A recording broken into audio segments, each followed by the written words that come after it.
Եվրախորհրդի խորհրդարանական վեհաժողովում քննարկել են Թուրքիայում ժողովրդավարական հաստատությունների մասին զեկույցը, որի ժամանակ համազեկուցողներն ու վեհաժողովի անդամները անդրադարձել են այդ երկրում նկատվող բռնությունների զգալի աճին, որն արդեն արտահանվում է այլ երկրներ։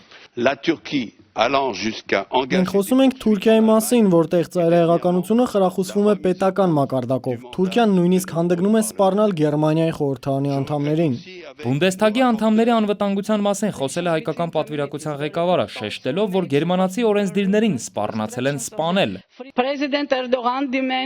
Նախագահ Էրդողանը նույնիսկ պահանջել է փորձաքննության ենթարկել Բունդեսթագի падգամավորների արյունը պարզելու համար նրանց ազգային պատկանելությունը։ Գերմանիայի խորհրդարանի նախագահը հայտարարել է, որ մարդկանց արյամբ տարբերելու դարաշրջանն ավարտվել է 45 թվականին, ցավոք ոչ Թուրքիայում։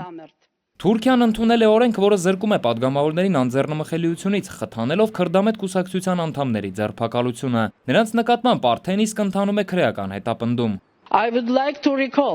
Ցանկանում եմ հիշեցնել, որ 1915 թվականի առաջին զոհերը եղել են Թուրքիայի խորհրդարանի հայ падգամավորները։ 101 տարի անց նույն մեթոդն այսօր կիրառում են քուրդ падգամավորների նկատմամբ։ Եկեք կանխենք պատմության կրկնությունը։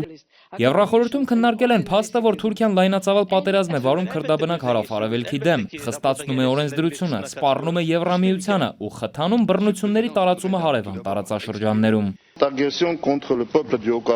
Էրդողանը խրախուսում է իր դաշնակից Ալիևին Լեռնային Ղարաբաղի ժողովրդի դեմ բռնություններ իրագործելու հարցում։ Էրդողանի ռեժիմի դեմ պետք է գործադրել քաղաքական ճնշում։